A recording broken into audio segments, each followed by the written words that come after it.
Olá, pessoal, sejam bem-vindos ao canal do professor Jefferson Sbardella e do Sejure Cursos, onde você sabe o objetivo é compartilhar conhecimento sobre direito imobiliário e direito processual civil com a professora Leilane. E muito em breve teremos novidades aí a partir de 2024. Também traremos aqui alguns vídeos, algumas aulas sobre direito das sucessões e também sobre direito das famílias. Mas vamos lá, o assunto hoje é direito imobiliário.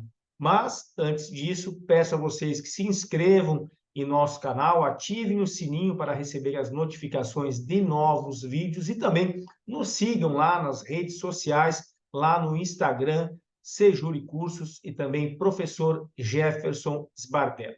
O assunto de hoje é muito interessante e está em alta, está na moda, que é o chamado Marco das Garantias. O que é isso? Nós tínhamos desde 2021 em tramitação o projeto de lei número 4188 de 2021, tratando aí de várias alterações acerca de garantias. O que interessa a nós aqui, garantias imobiliárias. Na verdade, esse projeto ele nasceu junto com o projeto lá da 14.382 de 2022, que é a lei dos cartórios, que fez lá várias alterações no registro de imóveis, e nos outros registros, mas ela primeiro começou com uma medida provisória, 1085 de 2021, depois convertida em lei. Por que foi desmembrado? Por que os projetos foram desmembrados? Porque essa aqui, projeto 4188, que agora é lei, ele trata de assuntos que não poderiam ser feitos através de medida provisória. Tratam, então, portanto, de garantias. Então, foram desmembrados e aí o projeto 4188 tramitou até agora, recentemente, em 2023, quando finalmente saiu aqui a tão esperada lei, a Lei 14.711, está aqui, são 20 e poucas páginas, o professor Jefferson já estudou todas elas, a 14.711 de 2023, então chamado Marco das Garantias, finalmente converteu lá o projeto de lei 4188 e agora está valendo, está valendo. E o que trata esse tal de Marco das Garantias? Olha, ele fez várias alterações, especialmente na alienação fiduciária de bens imóveis e também nas hipotecas. Agora é possível, então, fazer a execução da hipoteca na via extrajudicial. Olha só, eu separei aqui, eu fiz um resuminho do que essa lei alterou, os principais pontos do que ela alterou, tá? Os principais pontos. Veja, ela mexeu em várias legislações, alterações legislativas, para vocês terem uma ideia, tá? Ela mexeu, então, na Lei 9.514, de 97, que é a lei das alienações fiduciárias de bens imóveis. Ela fez alterações no Código Civil, no que tange aos agentes de garantias e também à hipoteca. Ela fez alterações na Lei 13.476 de 2017, que trata da constituição de gravames. Ela fez alterações na Lei 6.015 de 73, que é a LRP, a Lei dos Registros Públicos. Ela fez alterações no Decreto 911 de 69. O que é esse decreto? Esse decreto trata da parte procedimental, processual das alienações fiduciárias de bens móveis, tá? Busca e apreensão, por exemplo. Não, nós vamos tratar disso aqui, tá? Mas só para citar para vocês o que ela altera. Ela altera também dispositivos da Lei 6766 de 79, que é a lei do parcelamento do solo urbano, a lei dos loteamentos e desmembramentos. Ela também cria um capítulo 3 e capítulo 4. O capítulo 3 da própria Lei 14.711 trata da execução extrajudicial de créditos garantidos por hipoteca. Então, a possibilidade de, num procedimento semelhante ao da alienação fiduciária, o credor poder executar a hipoteca diretamente no cartório de registro de imóveis. Também, o capítulo 4 trata da execução extrajudicial da garantia em concurso de credores. O registrador de imóveis poderá, então, organizar esse concurso de credores. Ela também faz alterações na Lei 9492 de 97, que é a Lei dos Protestos. Também alterações na Lei 8935 de 94, que é a chamada Lei dos Notários e dos Registradores. É a lei que regula a atividade dos notários e dos registradores. Quem são os notários? Notários são tabelião de notas e tabelião de protestos. E quem são os registradores? Registro civil de pessoas naturais, registro civil de pessoas jurídicas, registro de títulos de documentos e registro de imóveis. Esses são os notários, os registradores, e a Lei 8935 regula essa atividade desde 94. Ela fez também alterações na recentíssima Lei 14.382 de 2022. E também ela faz alterações, aqui não nos interessa nesse momento, em outras legislações, tratando de letra financeira, imposto de renda de fundos de investimentos e emissão de debêntures. Então, é uma lei bastante ampla, faz várias alterações em várias legislações. O que eu separei para vocês aqui, para vocês que atuam com direito imobiliário, principalmente, advogados, corretores de imóveis, imobiliárias, agentes imobiliários, correspondentes imobiliários, o que vocês precisam saber, assim, de bate-pronto sobre essa lei? Então, eu separei alguns pontos principais da lei em relação à alienação fiduciária e também em relação à hipoteca, bem como outros pontos que eu achei relevantes aqui. Então, em relação à alienação fiduciária, o que nós temos, tá? Ela passa a ser possível ser feita uma alienação fiduciária superveniente sobre o mesmo imóvel. O que é uma alienação fiduciária superveniente? Veja, digamos que você tenha um imóvel entregue em garantia de alienação fiduciária, você tem lá um imóvel de R$ 1 milhão e você tem uma dívida ainda, você financiou lá em 30 anos e você tem uma dívida aí de, sei lá, 200 mil, 250 mil. Então, o seu imóvel comportaria uma outra dívida. Isso era possível na hipoteca de segundo grau, terceiro grau, mas na alienação fiduciária, não. E aí, o que aconteceu? Agora tem essa possibilidade. Poxa, eu tô aqui com uma sobra, digamos assim, de garantia, então eu vou buscar uma nova alienação fiduciária com outro credor. Claro que a execução do segundo credor vai ficar vinculada à execução da primeira, mas tudo bem, você pode buscar esse crédito, então, buscar uma nova alienação fiduciária chamada de alienação fiduciária superveniente. Essa alteração está na 9.514, com credores, inclusive, diferentes, tá? Outro ponto interessante, a alienação fiduciária ela pode ser recarregável, é esse o termo que as pessoas têm utilizado, sem realizar uma nova garantia nesse caso. Nesse caso, não há necessidade de fazer uma nova garantia.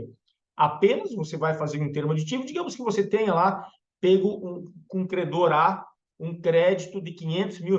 Você tem lá um imóvel de 1 milhão e você pegou um crédito de R$500 mil. Ou então você usou esse crédito para adquirir o próprio imóvel. E agora você precisa fazer, desses 500 mil, digamos que você já tenha pago 200, você ainda tem um saldo devedor de 300, mas você precisa pegar mais 200, você precisa fazer aqui um investimento na sua empresa, ou você quer fazer uma reforma no seu imóvel, quer colocar piscina, quer fazer uma área de lazer, e você vai lá e recarrega. Você, olha, eu quero pegar esses 200 mil aí que eu já paguei, eu quero recarregar essa alienação fiduciária. Então, você vai fazer aí, provavelmente via termo aditivo, com o próprio credor, não é com outro credor aqui, é com o próprio credor. Com outro credor é a superveniente. Essa recarga é com o mesmo credor. E aí, esse documento será averbado lá no registro de imóveis. Não vai precisar constituir uma nova garantia, tá? Não há essa necessidade. Outra novidade da lei é que a dívida ela pode ser garantida pelo próprio devedor fiduciante ou por terceiros. Então, para pagar uma dívida minha, eu posso pegar um imóvel aqui de um terceiro. Esse terceiro pode, com o imóvel dele, ser o garantidor. Então, há essa possibilidade também, bastante interessante, né? Outro ponto interessante é que os débitos condominiais e de tributos, eles passam a integrar a dívida para fins de leilão. Então, o que é a dívida do imóvel? Não é só o que o devedor fiduciante está devendo para o credor, mas também eventuais dívidas de condomínio e de tributos, IPTU, taxa de coleta de resíduos sólidos, etc. Então, aquelas obrigações próprio terreno também vão compor a dívida para fins de leilão. Nós temos uma novidade bem interessante aqui, que é a alienação fiduciária residencial e a alienação fiduciária não residencial. Então, a lei faz uma separação. Como é que era antes? Antes só tinha uma alienação fiduciária. O que acontecia se o fiduciante, o devedor fiduciante, ficasse devendo, o credor fizesse a consolidação da propriedade e levasse esse imóvel a leilão? Se não fosse arrematado esse imóvel em leilão, o credor, mesmo assim, tinha que dar quitação ao devedor fiduciante. Agora essa regra mudou. Se essa alienação fiduciária, esse empréstimo contraído pelo devedor fiduciante foi para adquirir o imóvel, ou construir o imóvel residencial para uso próprio, aí sim, continua a mesma regra. Sendo frustrado o leilão, ele receberá a quitação, não fica devendo mais nada para o banco. Para o banco ou para o credor, não é só banco, né? Agora, se essa alienação fiduciária foi feita para um empréstimo qualquer, digamos que eu tenha meu imóvel quitado, eu vou lá num agente financeiro e digo, eu quero um empréstimo aqui, eu tenho um imóvel para dar em garantia, uma garantia real. Nesse caso, não é para aquisição do imóvel e nem para construção. Nesse caso, se o leilão for frustrado, ou mesmo que aconteça a arrematação e o credor aceitar um valor abaixo da dívida, a gente já vai ver que isso também é possível no caso da alienação fiduciária não residencial, o fiduciante continuará devendo. É igual acontece lá no leilão de veículos, na alienação fiduciária de veículos. Normalmente, acontece o leilão, o banco faz a busca e apreensão, pega o veículo, leva a leilão e falta dinheiro. E aí depois ele vai cobrar o devedor fiduciante. Aqui vai ser a mesma coisa quando a alienação fiduciária for não residencial, tá? Então, na residencial, não havendo o leilão, ou mesmo havendo o leilão, o devedor fiduciante fica com a dívida quitada, enquanto que na não residencial, ele, se faltar dinheiro, vai continuar devendo.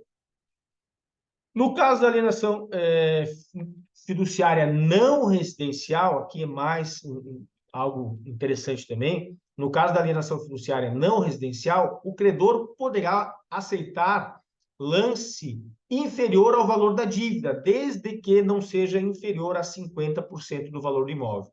Digamos que esse imóvel seja colocado a leilão por R$1 milhão. Estou dando esse exemplo de 1 milhão só porque são números redondos, tá? R$1 milhão. E a dívida é de 700 mil. Não houve nenhum arrematante por 700 mil, mas teve um lance lá de 500 mil. O credor pode aceitar. De repente, ele prefere pegar esses 500 mil, colocar no caixa e se livrar do imóvel, que está gerando dívida de condomínio, IPTU e tudo mais. Então, ele pode aceitar desde que não seja inferior a 50%. Isso na alienação fiduciária não residencial. E, é claro, o devedor fiduciante vai continuar com essa dívida, porque ela é alienação fiduciária não residencial. Deixa eu pegar minha caneta aqui. O que mais? Tem agora o estabelecimento de uma multa, porque às vezes a pessoa quita, ela faz a quitação daquela alienação fiduciária e o credor fica enrolando para dar o termo de quitação, para ela averbar esse termo de quitação lá no registro de imóveis. Agora tem penalidade. Se ultrapassar 30 dias, vai ter penalidade caso o credor não forneça o termo de quitação. Em caso de existência, aqui algo interessante também. Em caso de existência de mais de um imóvel garantidor da dívida, isso é possível, tá? É possível fazer, já era possível, desde antes dessa alteração. Então, digamos que eu pegue uma dívida de R$1 milhão, eu posso oferecer como garantia 2 imóveis, 3 imóveis, não há problema nenhum, tá? Agora, O que é interessante aqui? Caso eu fique inadimplente, eu devedor fiduciante, o credor ele pode iniciar esse processo, fazer essa notificação para a purgação da mora em apenas um dos cartórios. Digamos que esses imóveis sejam em registros de imóveis diferentes, de circunscrições diferentes. O credor pode escolher onde ele vai deflagrar esse procedimento. Vejam, em caso de existência de mais de um imóvel garantidor da dívida de registros imobiliários diferentes, o credor poderá pedir a intimação para a purgação da mora em qualquer um dos registros. Vamos ver como é que vai funcionar isso aqui na prática, né? Digamos que eu tenho um imóvel em Florianópolis, um imóvel em Curitiba, outro imóvel lá em São Paulo. E eu resolvo, então, e o meu devedor ficou inadimplente, e aí eu quero executar, começar a execução. Eu posso ir no cartório de Florianópolis, pedir, ó, intima lá o devedor porque ele purgar a morte. Isso é possível, tá? A alienação fiduciária pode garantir obrigações de fazer com valor estimado. Isso não era possível, agora é possível. Então, eu quero dar em garantia um imóvel em razão de uma obrigação que eu contraí, desde que tenha pelo menos valor estimável, tá? Estimado, tá? Não estimável, estimado. Se houver nulidade, isso aqui também é interessante, vamos ver como é que o judiciário vai se comportar em relação a isso. Espero que se comporte bem. Se houver nulidade na execução extrajudicial, olha só, isso aqui ficou muito bom para o credor, tá? Se houver nulidade na execução extrajudicial, a transferência do bem ao arrematante não será anulada, será convertida em perdas e danos. Isso dá segurança para o credor, dá segurança para o arrematante. Muitas vezes, o arrematante fica com medo de arrematar, porque tem lá pendente um processo querendo anular aquele leilão e tal. Não, agora acabou com isso, acabou com essa bagunça. Então, se for arrematado, não será anulado, o arrematante ele não pode ser penalizado, vai se resolver em perdas e danos, tá? E em relação à hipoteca, o que nós temos de novo aqui em relação à hipoteca?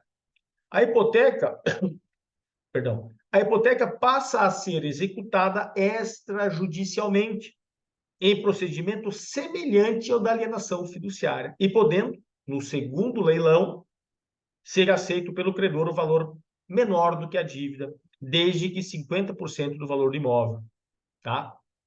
E vejam, aqui independente se é para moradia, se é, não importa. Aqui a hipoteca não tem essa de residencial ou não residencial. Na hipoteca, em qualquer situação, o credor poderá aceitar o lance pelo valor equivalente a pelo menos 50% do imóvel, mesmo que isso seja menor do que o valor da dívida. Algo interessante aqui é o seguinte: essa possibilidade de execução extrajudicial da hipoteca só será feita, só será possível se constar isso no contrato, ou seja, na escritura pública. A hipoteca se faz por escritura pública. Somente se constar, ou seja, aquelas antigas não vai ter como fazer, porque lá não tinha o procedimento, a lei é de agora, de 30/10. Então, vejam, ou se faz um termo aditivo, e aí eu quero ver qual devedor que vai querer assinar termo aditivo dizendo que a execução vai ser feita na via extrajudicial, ou então a partir das novas. Tem que estar expressamente em contrato que, em caso de inadimplemento, essa hipoteca será executada diretamente no cartório de registro de imóveis, tá?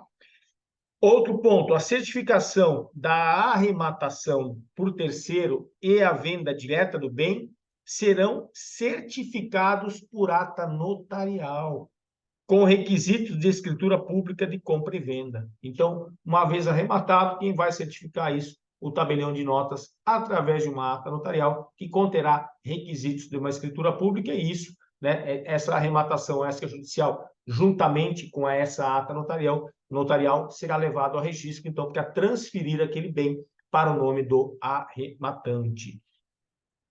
A hipoteca também pode ser recarregável, mesmo esquema da alienação fiduciária, mantendo-se a mesma garantia, mediante, então, a averbação no registro de imóveis, lá do termo aditivo.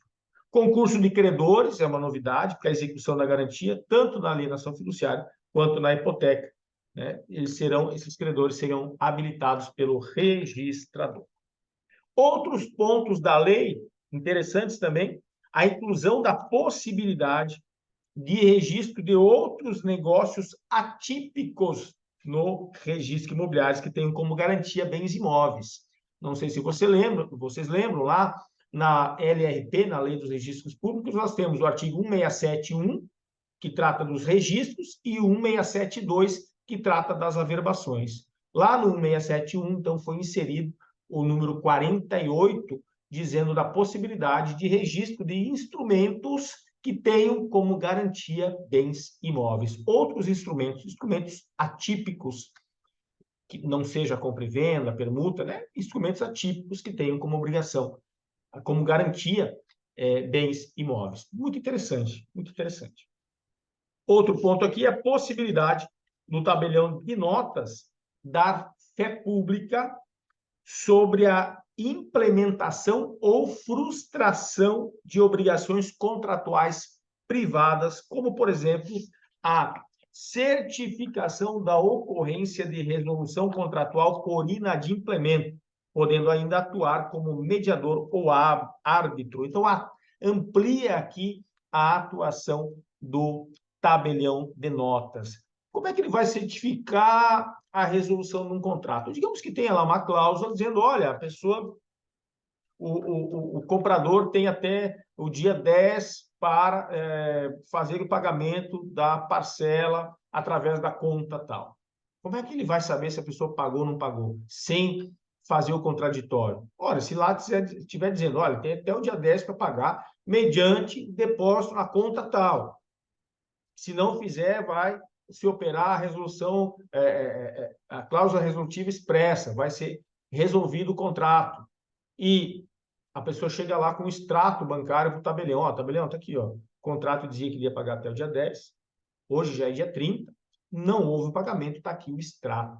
Portanto, eu quero que Vossa Senhoria certifique o inadimplemento e a resolução do contrato através de ata notarial. Olha que interessante. Ou então o comprador, olha, tabelião, eu comprei aqui, tem uma promessa de compra e venda, me prometeram entregar a obra aqui até dezembro de 2023, tinha 180 dias de carência, e agora nós já estamos em outubro de 2024, e está aqui, ó, está aqui as fotos, não foi feito o empreendimento, não foi entregue. Ah, mas eu quero lá olhar. O tabelião vai lá e, poxa, realmente não está pronto ainda, não está finalizado. E aí ele pode certificar a resolução. Interessante, né?